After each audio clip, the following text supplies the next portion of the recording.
नमस्कार, मैं हूं सुनील नारनौली और आप देख रहे हैं आपका मनपसंद कार्यक्रम नाम है शिक्षा सरोकार और सीजन है 3। आज हम बात करने वाले हैं उस आधी दुनिया की जिसने पूरी दुनिया की जिम्मेदारी अपने कंधों पर उठा रखी है। मैं बात करता हूँ उसको लेकर सरवत हुसैन साहब का एक शेर याद आता है कि फरमाते हैं कि मिट्टी पे नमूदार हैं पानी के ज़ख़ीरे, उनमें से औरत से ज़्यादा कोई भी नहीं गहरा। तो आप भी देखिए कि औरत के मन की गहराई कहें, उसकी ताकत की गहराई इतनी ज़्यादा है कि उसे कोई भी नहीं समझ सकता, लेकिन उसके बावजूद भी उतनी गहरी चीज़ को भी हम कहें कि गहरे व्यक्तित्व को हम लोग नज़रअंदाज करते हैं और उसका खामियाजा हम हमेशा उठाते हैं। आखिर क्यों? महिला दिवस आने वाला है 8 मार्च को, अंतर्राष्ट्रीय महिला दिवस। तो आज हम ऐसी शख्सियतों से आपको रूबरू करवाएंगे जिन महिलाओं ने अपनी जो कुव्वत को पहचाना, अपनी ज़िद को तवज्जो दी और बनाया एक अलग मकाम और दिखाया कि वो किस तरह से दुनिया को बदलने में अपना साथ दे सकती हैं, अपनी भूमिका निभा सकती है। तो चलिए मुलाकात करते हैं आज के हमारे अतिथियों से और जानते हैं कि आखिर उन्होंने किस तरह से ये चीज़ें की और कैसे अपना नाम दर्ज करवाया सफल महिलाओं की सूचियों में। चलिए, बहुत बहुत स्वागत है आप लोगों का। मैं सुनील नारनौली आपका हृदय से अभिनंदन और आभार व्यक्त करता हूं। सबसे पहले मैं आपको रूबरू करवाना चाहूँगा, हमारे साथ में जुड़ी हुई डॉक्टर रूपा राव साहिबा, जो कि एक हैं ICA PCC एग्जीक्यूटिव कोच हैं, साइकोलॉजिस्ट हैं, काउंसलर हैं और साथ ही साथ में मोटिवेशनल स्पीकर भी हैं। रूपा जी, अभिनंदन करता हूँ आपका। और हमारे साथ में जुड़ी हुई सरला भुटूरिया जी। सरला भुटूरिया जी पैरालिसिस को लेकर अद्भुत काम कर रही हैं। इसके अलावा इन्होंने ADHD चिल्ड्रंस उनके लिए भी काम किया है। उसके लिए इन्होंने स्पीच इम्प्रूवमेंट की जो पद्धति है उसके ऊपर भी काम कर रही हैं। साथ ही साथ में ये और पार्किंसंस की बात करें या फिजिक्स सर्जरी की बात करें तो उनके लिए भी अद्भुत काम कर रही हैं। ये हिप्नोथेरेपी के अंदर भी दक्षता के साथ में अपनी भूमिका को निभा रही हैं। साथ ही साथ में ये साउंड थेरेपी की बात करें, रेकी की बात करें, म्यूजिक थेरेपी की बात करें, नंबर हीलिंग की बात करें, उनके अंदर भी बहुत अद्भुत कार्य कर रही हैं। मैं आप दोनों को प्रणाम करता हूं और कार्यक्रम को शुरू करने की आज्ञा चाहता हूं। सबसे पहले आपको महिला दिवस की जो आने वाला है हम सबके उसके लिए बहुत बहुत शुभकामनाएं और आप इसी तरह से ही बेहतरी के लिए कार्य करते रहें। सबसे पहला सवाल मैं सरला जी से लेना चाहूँगा। सरला जी, पहला सवाल यही आता है कि आपने अपना जो करियर वर्तमान में जो आपने चुन रखा है, आखिर इसकी तरफ बढ़ने के लिए किस चीज़ ने आपको प्रेरित किया? क्योंकि जिस वक्त की हम बात करें, जब आपने अपना करियर शुरू किया था उस वक्त तो बड़ा सा ये अनटच्ड सा, और खास करके महिलाओं की अगर मैं बात करूं तो उनके लिए तो बहुत ही अनटच्ड सा मामला था कि नहीं, इसमें तो नहीं जाना चाहिए। आपने आखिर सोचा कैसे और कैसे इस मकाम तक पहुंचे? यदि मैं कहूँ कैसे मुकाम तक पहुंचा तो ये कम से कम 16 साल पहले की बात है। मैंने रेकी के बारे में सिर्फ सुन रखा था, इसके पावर्स के बारे में मुझे थोड़ी बहुत जानकारी थी, पर जब मैंने एक बार इसका सेशन अटेंड किया तब मेरी इच्छा हुई कि मैं इसे सीखूं। और जब मैंने रेकी सीखी और जब खुद पे इम्प्लीमेंट किया और उसके फ़ायदे मुझे होने लगे तो इस फील्ड की ओर मैं बढ़ती चली गई, मेरा इंटरेस्ट बढ़ने लगा। मैंने अपनी हीलिंग्स की, अपने परिवार वालों की हीलिंग्स की, थेरेपीज की और उसमें मुझे बहुत पॉजिटिव रिजल्ट मिलने लगा। इसके बाद कदम कदम एक एक कदम मैं बढ़ती ही चली गई। डिफरेंट तरह के 16 तरह की थेरेपीज मैंने सीखी and I started making people feel more comfortable with their physical ailments. Slowly I proceeded with emotional ailments, and like this physical, mental and emotional balancing I've started helping people with, जिसकी वजह से लोगों को काफ़ी आराम मिला। और फिर धीरे धीरे मेरे टर्निंग पॉइंट आया जब मैंने साउंड थेरेपी सीखी।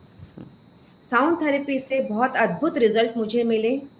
साउंड थेरेपी के द्वारा जब मेरा सबसे पहला केस था कि मुझे पैरालिसिस क्योर करने में सफलता हासिल हुई तो मेरी हिम्मत बढ़ती चली गई और धीरे धीरे मैं इस क्षेत्र को मैंने अपना प्रोफेशन बना लिया। इनिशियली मैं कहूँ तो ये मेरा पैशन था जिसे प्रोफेशन में मैंने कन्वर्ट कर लिया। और हैदराबाद में मैंने अपना पहला अल्टरनेटिव थेरेपी सेंटर स्टार्ट किया, जो शायद शहर में पहला ही मल्टी मोडालिटी थेरेपी सेंटर था, जहाँ हम लोगों को सिखाते भी थे, उनके ट्रीटमेंट भी करते थे। बस इसी तरह सेल्फ मोटिवेशन के साथ और परिवार के सहयोग के साथ मैं आगे बढ़ती चली गई। यानी आपने कहीं ना कहीं अपने दिल की सुनी और उसी बात को आगे लेकर आगे बढ़ते चले गए। यहाँ पे आप दूसरों की तरफ ध्यान, अप दीपो भव वाली जो बात कहते हैं हम लोग, कि आपने अपने आप को दीपक बनाना मुनासिब समझा और वही बना के आप आगे की तरफ बढ़ी। रूपा जी, ये सवाल मैं आपसे भी लेना चाहूँगा कि क्या रहा वो जिससे कि आपने सफ़र की शुरुआत की? वो सफ़र जो बिल्कुल तनहा लगता था, सुनसान लगता था, कैसे रहा? एक्चुअली ये जो सफर है ये इसका it started all before 22 years। Actually मैं बेसिकली कंप्यूटर प्रोग्रामर हूँ, सॉफ्टवेयर इंजीनियर। हमें ये एक लिस्ट प्रोग्रामिंग के लिए वर्क करना था, लाइक एक प्रोग्रामिंग लैंग्वेज ये वो जो है एआई, अभी जो बात कर रहे हैं ना आर्टिफिशियल इंटेलिजेंसी, उसका like we are suppose to program the computer. उसी समय मुझे लगा जब हम एक कंप्यूटर को प्रोग्रामिंग कर सकते हैं और एक कंप्यूटर को हम सिखा सकते हैं कि तुम ऐसा करो, ऐसा है तो ऐसा कर सकते हो, so why can't we teach the people. The reason is actually जो हमारा मेरा साथ जो फ्रेंड्स था या जो लोग था, उनका कॉम्प्लेक्सिटी इतना था उनका माइंड में, ये क्या जजमेंटल, इमीडिएटली जजमेंटल होना, ये सारा, ये सिर्फ काउंसलिंग नहीं है, ये like we are suppose to learn about the psychology, वो ह्यूमन बिहेवियर जो हमें सीखना है। I just thought I have to learn this psychology along with this। Computer को जैसा प्रोग्राम कर सकते हैं, हम ह्यूमन ब्रेन को भी प्रोग्रामिंग कर सकते हैं, so it's all we have to do it. ऐसे ही चला एक्चुअली। और एक ह्यूमन और एक भी like I saw some of the people they can be taught to do well, जो कर रहा है उसे छोड़ के दूसरा भी कर सकते हैं, वो कर सकते हैं। So इसलिए along with my computer programming, I also got my interest in this human mind programming. I would like to say human mind programming. So इसे लर्न कर सीखते सीखते मुझे इतना सारा लर्न सीखने के लिए मिला, और I have been able to transform many people. Okay, you know, it's not just only about the counseling or the coaching. Awareness of psychology, human psychology itself will give you a lot of transformation within us. So this is how I started with. यानी आपके जहन में जो एक सवाल आता है, अगर आप उस सवाल का जवाब देते हैं तो वो आपको एक मंजिल के ऊपर लेकर जाता है। और कहा जाता है कि आपका मकसद जब आपको पता चल जाता है तो फिर आपको किसी मोटिवेशन की आवश्यकता नहीं रहती। और कहीं ना कहीं हमारे साथ जुड़ी हुई रूपा जी की बात करें और चाहे सरला जी की बात करें, दोनों को अपने जीवन का क्यों समझ आ गया था कि आखिर क्यों। जब क्यों समझ में आया तो फिर उन्होंने उस पथ पे चलना शुरू किया और फिर वो आगे चलते ही चले। उन्हें किसी तरह की कहूँ एकांत की बात करें, अकेलेपन की बात करें, उसे नज़र नहीं। तो वो अज़्म बहजाद का एक शेर याद आता है, वो फरमाते हैं कि मैं उम्र के रास्ते में चुपचाप बिखर जाता, एक दिन भी अगर अपनी तन्हाई से डर जाता। तो वो लोग जो हौसला करते हैं, आगे बढ़ते हैं, तो अपना मंजिल, अपना मकाम ज़रूर पाते हैं। सरला जी, एक बार फिर से आपकी तरफ आ रहा हूँ और सवाल इस बार ये लेकर आऊँगा, हर व्यक्ति जब काम करता है तो उसे लगता है कि मैंने जीवन में ये किया है, लेकिन ये कुछ खास है। तो आपके जीवन में ऐसा कौन सा खास लम्हा है जिसे आप मानते हैं कि ये काम बेहतर है और इससे सोसाइटी को मैं कुछ अच्छा दे पाई? क्या लगता है आपको? अगर आप कहते हो कि सोसाइटी को हम क्या दे पाए, तो जब सोसाइटी से हमने काफ़ी लिया था, और जब मैंने सोचा कि मेरे पास इतनी मोडालिटीज़ है, मेरे पास इतना नॉलेज मैंने ले लिया है, सो why can't I depart my knowledge. So I slowly I started taking sessions and classes for ladies and children to empower them. I wanted to empower everyone, and जो मैंने सीखा मैं चाहती थी कि मैं और दूसरे लोगों को भी सिखाऊं, ताकि नॉलेज सिर्फ मुझ तक सीमित ना रह जाए, नॉलेज लोगों तक पहुंचे। फिर वो बच्चों को, महिलाओं को, हमारे गुरुओं को, सबको मैंने धीरे धीरे एक एक थेरेपी सिखानी शुरू की, और जिनसे उनके काफ़ी उन्हें मदद मिली। न सिर्फ मेंटली और इमोशनली संतुलित हो पाए, बल्कि फिजिकल एलिमेंट्स और फिजिकल पेन से भी काफ़ी उन्हें मुक्ति मिली। और जब इंसान दर्द मुक्त रहता है तो खुश रहता है, तो they proceed towards their empowerment. So self-empowerment is my best thing which I have done in my life and which has given me a big satisfaction of my being in life.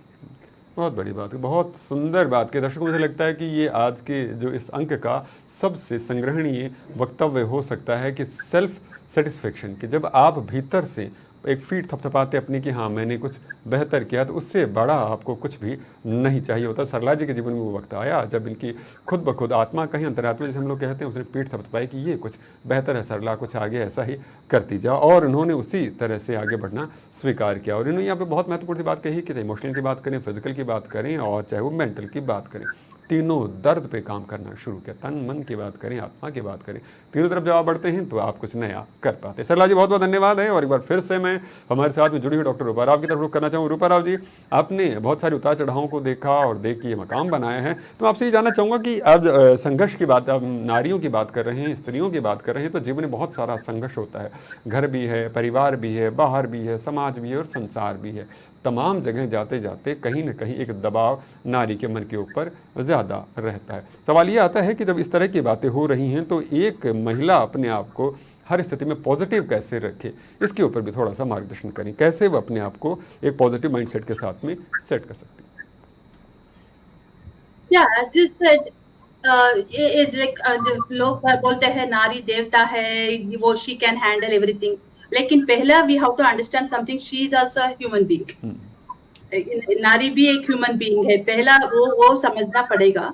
So that's the reason what I wanted to tell here is, जो ये positivity उस पे रहना है। तो actually if you see like ना, ये जो human has so many things in her life. So पहले the first thing is the gender issue, and then she has to go through this entire family, her child, children, all these things. In spite of this, she has to maintain the positivity. Kaisa ha? The one thing is very important. First thing, smile. Okay, the one thing I can just show you the thing, important thing. Agar like she can keep her, not only whatever I am telling is not for just for a lady or for girl, it's for everyone. So like once you start smiling, keep that smile in you every time. And दूसरा में जो कहना चाहती हूँ is like life में इतना सारा hurdles है और चैलेंजेस है, इसके साथ भी कुछ ना कुछ पॉजिटिव तो होता रहता है ना, घर में भी होगा, ऑफिस में होगा, ये सारा।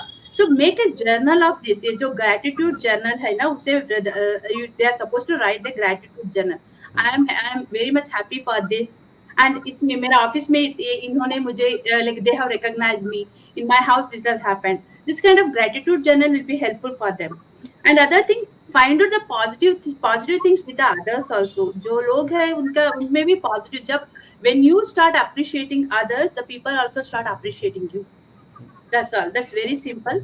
So that itself will give you the positive things. Actually एक website है positivityratio.com. सभी भी like everybody can try this. positivityratio.com will help you to find out how positive you are today. 24 hours में कितना positive हो, that is going to be told by this particular positivityratio.com. Check your positivity. अगर positive नहीं है तो वो positive emotion को see, fake it till you make it. Okay, because science ने कहा है कि और research ने कहा है कि जब भी तुम positive, like when you are showing the positive emotions in your life more and more, your emotional and physical health will be good. So that's the reason always I tell, make it, fake it till you make it. जब तक होता है keep feeling that you are becoming positive and find out the positive things in everything. चलिए, बहुत सुंदर बात कि ज़िंदगी आपसे लेती कुछ भी नहीं है, या तो सिखाती है या सफलता देती है। अगर आप इस सीख और सफलता का जो मूल मंत्र जीवन में उतार लेते हैं तो आप मान के चलिए आप सफलता के राह पर निकल पड़े हैं। इस बात को उतारना वैसे बड़ा मुश्किल होता है क्योंकि ज़िंदगी में चुनौतियाँ बहुत आती, मुश्किलें बहुत आती। वो एक शेर है कि सियाह रात नहीं लेती नाम ढलने का, यही तो वक्त है सूरज तेरे निकलने का। सरला जी, आपसे मैं सवाल करते हुए ये भी यहाँ पर आना चाहूँगा कि आपके जीवन में ऐसे कौन सी चुनौतियाँ रही जब आपको लगा कि हाँ अब ये रात तो ढलेगी नहीं, ये मुश्किल तो होगी, अब कैसे करें, क्या करें, जीवन में कैसा रहा, उसके ऊपर भी थोड़ा सा प्रकाश डालिए। जब मैंने अपना करियर शुरू किया था उस वक्त एक बार ऐसे लग रहा था कि at this stage of life when all the women are busy with their children, so that was the biggest challenge with me, but my dedication, my commitment, and I have learned time management. So with these three categories and qualities in my life, I could overcome all the challenges. Only the challenge जो मेरे सामने मैंने face किया was bringing myself to the public, making them learn about the modalities I am practicing, and the acceptance level of the people was initially the challenge. But जैसे जैसे सफलता मिलती चली गई, लोगों के टेस्टिमोनियल्स मुझे मिलते चले गए, लोगों ने जब वर्ड ऑफ माउथ बोला सबको कि भाई हमें इनके थेरेपी से, इनके हीलिंग से हमें रिलीफ मिल रही है, सो दैट इज वो अपने आप में मेरे लिए एक अचीवमेंट था। एंड उसके बाद कभी मुझे लाइफ में चैलेंज नहीं आई, लोगों का विश्वास मुझ पर बनता चला गया, क्योंकि मैंने जब एक आधे थेरेपी जो लोग इस मुकाम में थे कि भाई हम पैर मोड़ के बैठना भूल गए, हम 10 साल से मैंने अपना पैर ही नहीं मोड़ा मैंने। एंड मेरी 4th सिटिंग के बाद वो वज्रासन में बैठ पाए कम से कम 10 मिनट तक। जब लोगों ने देखा, ये सुना, तब लोगों को थेरेपिस्ट पे विश्वास होने लग गया। और उससे भी बड़ा एक विश्वास लोगों को, मेरे पास चैलेंज था लेगामेंट टेयर का एक केस आया था मेरे पास, जिसे डॉक्टर ने इमीडिएट सर्जरी का सजेशन दे दिया था, पर वो अपने परिवार के कमिटमेंट की वजह से उसे पोस्टपोन करते जा रहे थे। शी केम टू मी, और मैंने जब उनकी हीलिंग की, 7th सिटिंग के बाद उनका हाथ इतना नॉर्मल हो गया था कि बिफोर एंड आफ्टर एक्सरे जब देखा तो doctor was surprised. Now the lady says अब मैं बॉलिंग भी कर सकती हूँ, मेरा हाथ इतना अच्छा हो गया है। Great great great. तो ये सब चैलेंजेस आए और सब अपने आप साइड होते चले गए, लोगों का मुझ पे भरोसा बनता चला गया। So now I have no more challenges, I have only trust of the people in. बड़ी बात, हम तो अकेले ही चले थे जाने में मंजिल को, मगर लोग मिलते गए और कारवां जुड़ता चला गया। तो बात ये है कि आप अपने लक्ष्य के ऊपर अडिग रहें, स्थिर रहें, विश्वास करें लोगों से पहले खुद पर, क्योंकि लोग आप पे तब विश्वास करते हैं जब आप खुद पर यकीन करना सीख जाते हैं। तब उन्हें लगता है कि हाँ वाकई जब इन्हें खुद पर यकीन है तो फिर बात आगे होती है, क्योंकि भगवान भी उन्हीं का साथ देता है जो खुद अपना साथ देने के लिए आगे आते हैं। बहुत बहुत धन्यवाद सरला जी, बहुत महत्वपूर्ण सी बात कही है कि भरोसा ही भगवान है। आपको भरोसा जताना होगा सबसे पहले अपने आप के ऊपर, फिर आप देखिए लोग किस तरह से जुड़ते हैं, फिर आप भी एक दिन सरला भटूरिया की तरह मकाम पा सकते हैं। बहुत बहुत धन्यवाद सरला जी। और रूपा जी आपकी तरफ रुख करना चाहूँगा। अब यहाँ पर बात चल रही थी पॉजिटिव माइंडसेट को लेकर, और आपकी बात से बड़ा प्रभावित हुआ, तो मैं थोड़ा सा और भी चाह रहा हूँ कि ये जो सिर्फ पॉजिटिव करने की अगर बात हम लोग करते रहेंगे तो क्या इससे बहुत सारी चीज़ें ठीक हो जाती हैं क्या? क्योंकि अगर हम लोग बात कर रहे हैं कि इस पॉजिटिव माइंडसेट की, तो इसका एक विमेन के जो मेंटल हेल्थ होती है उसके ऊपर, उसके ओवरऑल वेलबींग के ऊपर किस तरह से प्रभाव पड़ता है, और क्या इस तरह इस पॉजिटिव थॉट के साथ में सब चीज़ें ठीक हो सकती हैं? इसके ऊपर थोड़ा प्रकाश डालिए प्लीज़। हाँ, ठीक बोला आपने। एक्चुअली पॉजिटिविटी अभी like if everyone is speaking about the positivity, so ये तो टॉक्सिक पॉजिटिविटी होगा। लेकिन जो मैं बात कर रही हूँ ये सिर्फ पॉजिटिविटी का नहीं है, ये तो पॉजिटिव साइकोलॉजी का डिवीजन है जो रिसर्च किया है और जो साइंस बैक्ड है। सो इन्होंने एक्चुअली जो human being, I mean women जो है ना, उनका पॉजिटिव रहने का पहला चैलेंजेस है। उसके ऊपर अगर वो पॉजिटिव रहने का भी कोशिश किया तो there are lot of advantages she has.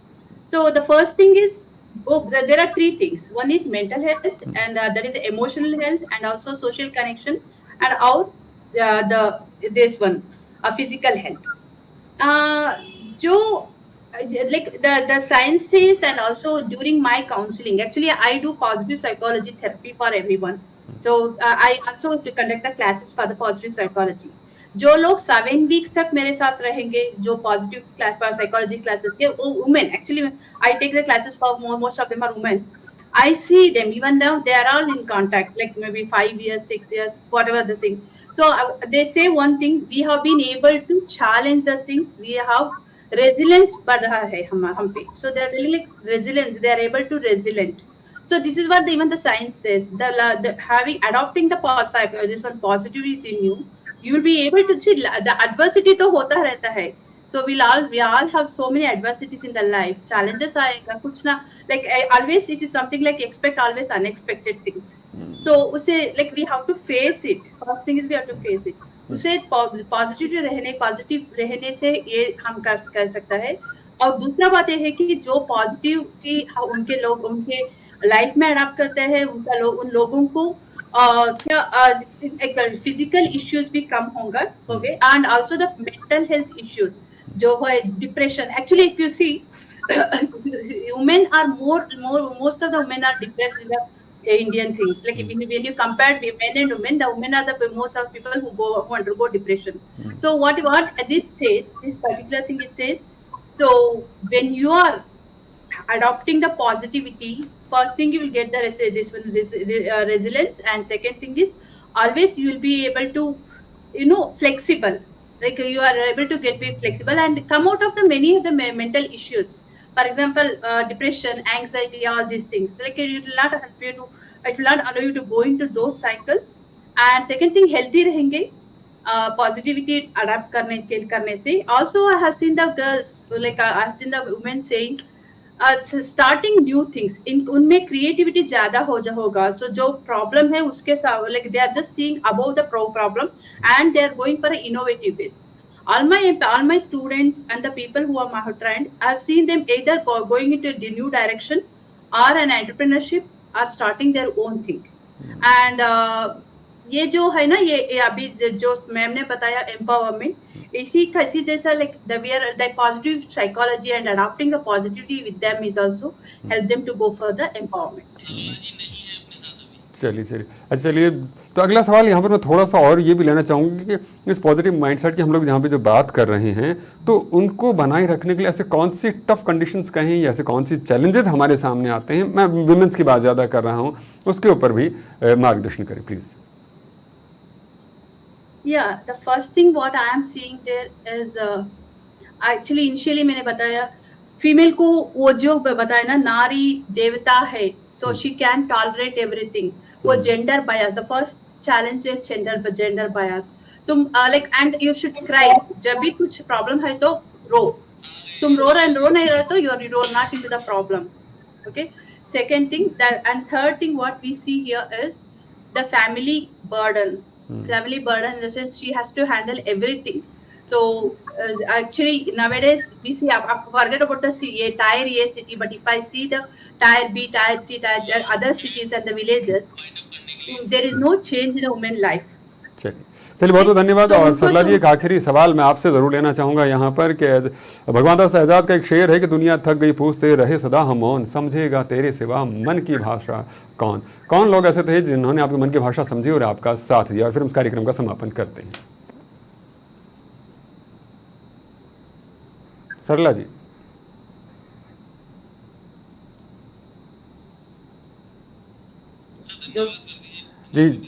जी आप ये पूछोगे तो मैं सबसे पहले ऑब्वियसली मेरी फैमिली का कहूंगी, उसके बाद मेरे फ्रेंड्स ने मेरा बहुत सपोर्ट किया, फैमिली ने बहुत सपोर्ट किया। They allowed me to practise for hours together to bring change in someone else's life, practising personally supported bye,